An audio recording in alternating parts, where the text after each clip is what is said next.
शान्ताकारं भुजगशयनं पद्मनाभं सुरेशं विश्वाधारं। हाय, hello, नमस्ते। मैं सुचि स्वागत करती हूँ आप लोगों को जब भी सुचि स्पिरिचुअल चैनल पे। तो दोस्तों, कैसे हैं आप लोग? उम्मीद करती हूँ अच्छे होंगे और स्वस्थ होंगे।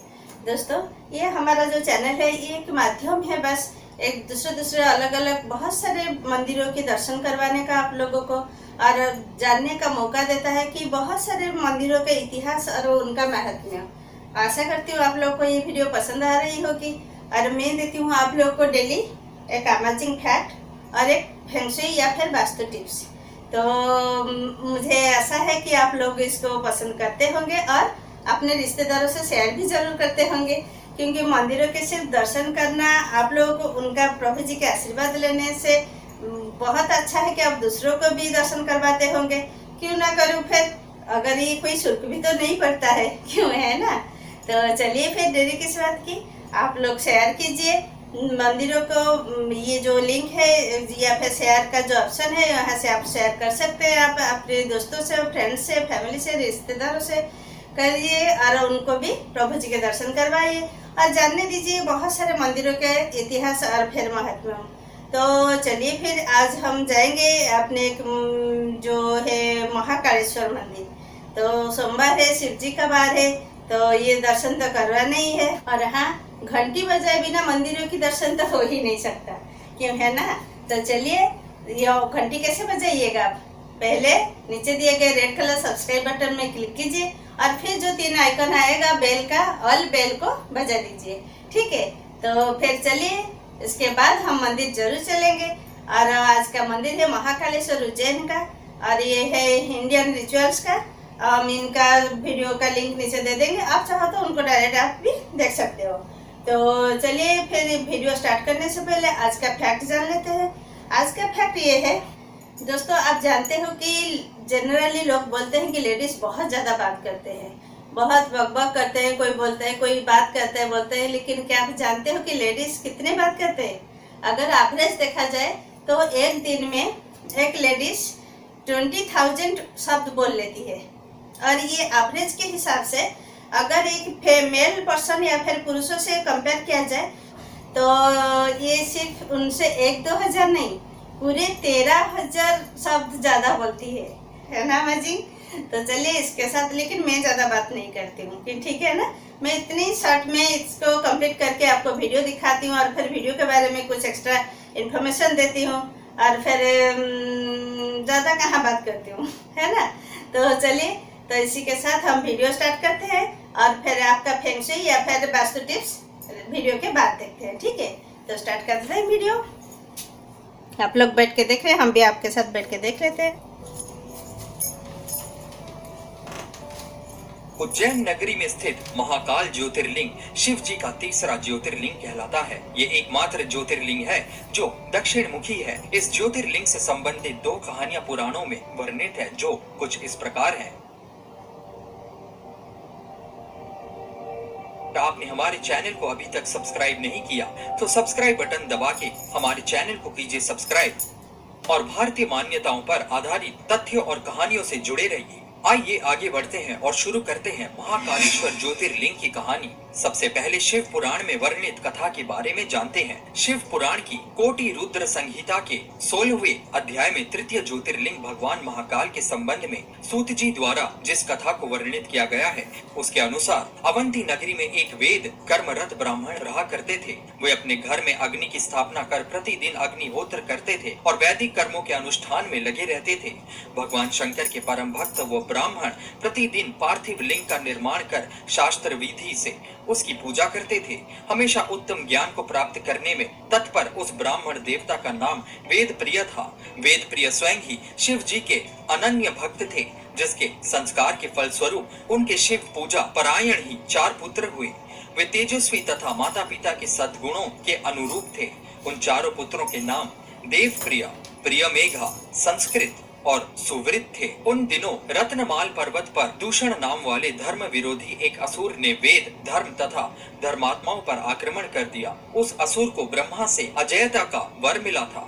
सबको सताने के बाद अंत में उस असुर ने भारी सेना लेकर अविंत यानी कि उज्जैन के उन पवित्र और कर्मनिष्ठ ब्राह्मणों पर भी चढ़ाई कर दी। उस असुर की आज्ञा से 4 भयानक दैत्य चारों दिशाओं में प्रलय काल की आग के समान प्रकट हो गए। उनके भयंकर उपद्रव से भी शिव जी पर विश्वास करने वाले वे ब्राह्मण बंधु भयभीत नहीं हुए। अवंती नगर के निवासी सभी ब्राह्मण जब उस संकट में घबराने लगे, तब उन चारों शिव भक्त भाइयों ने उन्हें आश्वासन देते हुए कहा, आप लोग भक्तों के हितकारी भगवान शिव पर भरोसा रखें। उसके बाद वे चारों ब्राह्मण बंधु शिव जी का पूजन कर उनके ही ध्यान में तल्लीन हो गए। उसने ज्यों ही उन शिव भक्तों के प्राण लेने हेतु शस्त्र उठाया, त्यों ही उनके द्वारा पूजित उस पार्थिव लिंग की जगह गंभीर आवाल के साथ एक गड्ढा प्रकट हो गया और तत्काल उस गड्ढे से विकट और भयंकर रूपधारी भगवान शिव प्रकट हो गए। दुष्टों का विनाश करने वाले तथा सज्जन पुरुषों के कल्याण करता वे भगवान शिव ही महाकाल के रूप में इस पृथ्वी पर विख्यात हुए। उन्होंने दैत्यों से कहा, अरे दुष्टों,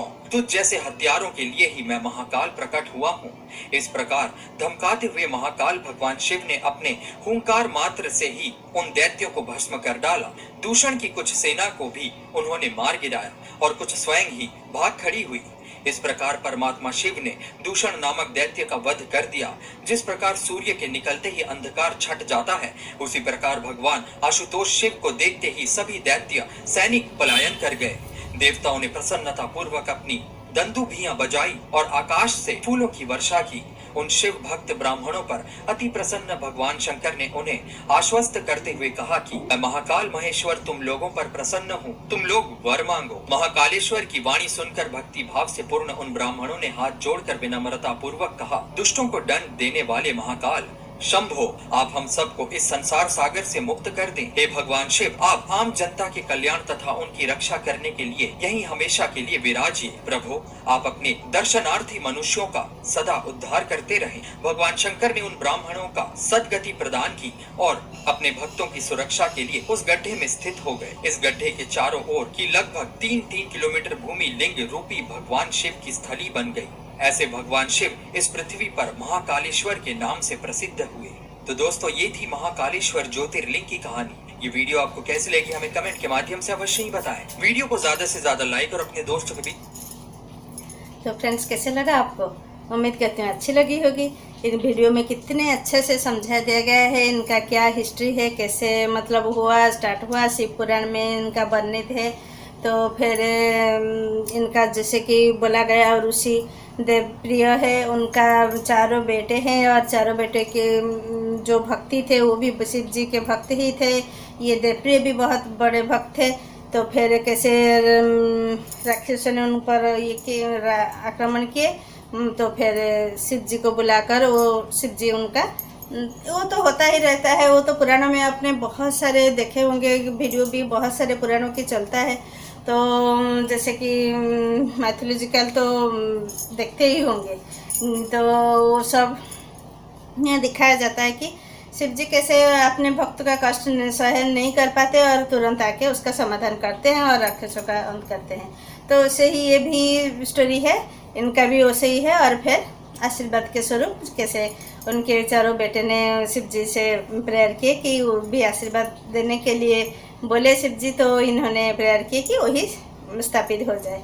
तो शिव जी वही स्थापित हुए। 12 शिवलिंग में से एक है और बहुत ज़्यादा इनका वहाँ महात्म्य है, बहुत लोग मानते हैं और बहुत लोग जाते भी हैं। बहुत बड़ा मतलब ये टूरिस्ट प्लेस है। तो आप लोग चाहो तो आप लोग भी जा सकते हो।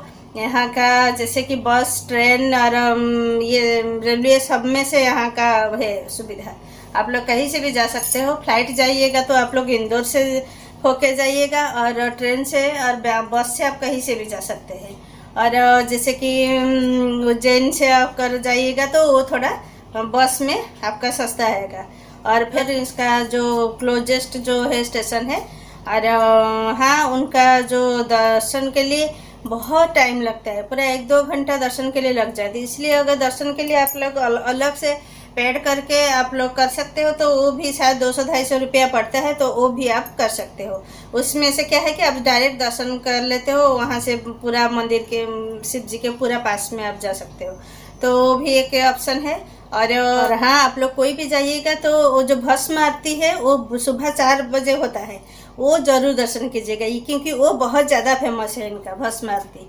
उसके लिए भी बहुत एडवांस बुकिंग होता है, बहुत पहले होता है। आप इंटरनेट से भी बुकिंग कर सकते हो, वो भी कुछ पैसों से अलग से वो बुकिंग होता है, तो वो भी आप कर सकते हो। और जाइएगा तो वहाँ जैसे कि 900-1000 ऐसे में आपको बुकिंग मिल जाएगा, रूम सब, होटल सब मिल जाएगा। और हाँ, एक है महाकालेश्वर भक्त निवास, आप वहाँ पे भी रह सकते हो, वहाँ शायद थोड़ा कम रेट आता है, तो वहाँ भी आप रह सकते हो। और हाँ, जाइएगा तो दूसरे भी, उज्जैन बहुत सारे मंदिरों के लिए फेमस है, वहाँ बहुत और भी बहुत फेमस मंदिर सब है। आप बस से अगर वहाँ जाता है, टूरिस्ट बस जाते हो, उस चारों तरफ आपको घुमा देता है पूरा। आप लोग एक बस बुकिंग करके पूरा घूम सकते हो, या फिर कैब लेके भी आप कहीं भी जा सकते हो। वहाँ दूसरे मंदिरों में से जैसे कि महाकालेश्वर मंदिर है, और फिर चिंतामणीश्वर गणेश मंदिर है, और मंगलनाथ मंदिर है, माँ हरिसिद्ध मंदिर है, ऐसे बहुत सारे मतलब फेमस मंदिर सब है। आप लोग जाइएगा तो वहाँ एक साथ वहाँ भी जाके घूम सकते हो। तो चलिए, आप लोग ट्रिप का प्रोग्राम कर लीजिए महाकालेश्वर का दर्शन के लिए, उनका आशीर्वाद के लिए। तो बाकी अभी हमारा वास्तु टिप्स, फेंगशुई का एक टिप्स है, जैसे कि मैं दे रही हूँ कुछ दिनों से आपको। फेंगशुई जो, जैसे कि फेंगशुई का मेन है लाफिंग बुद्ध का, जैसे उनका कौन सी टाइप का लाफिंग बुद्ध रखने से आपको क्या फ़ायदा होता है, वो दे रही हूँ। तो आज है जैसे कि जो लाफिंग बुद्ध में देखिएगा, पीछे में एक थैली होगा, और फिर वहाँ के ऊपर बहुत सारे बच्चे होंगे। तो वो लाफिंग बुद्ध लाके घर में रखने से क्या होता है कि आपके जो दंपति के बच्चों की कामना हो, बच्चे नहीं हो रहे हो, वो लाफिंग बुद्ध अगर आग लाके घर में रखिएगा तो इसका जो प्रॉब्लम का सलूशन हो जाता है। तो चलिए, फिर आप लोग का फेंगशुई टिप्स आप अगर चाहिए तो आप प्लीज़ उसको इस्तेमाल कीजिए। तो चलिए, फिर आज का इसी वास्तु टिप्स के साथ हम आज का बंद कर रहे हैं। और हाँ, आपको वीडियो पसंद आया तो प्लीज़ नीचे लाइक कीजिए और कमेंट कीजिए, ठीक है। तो चलिए, आज के लिए इतना ही, बाय, टेक केयर।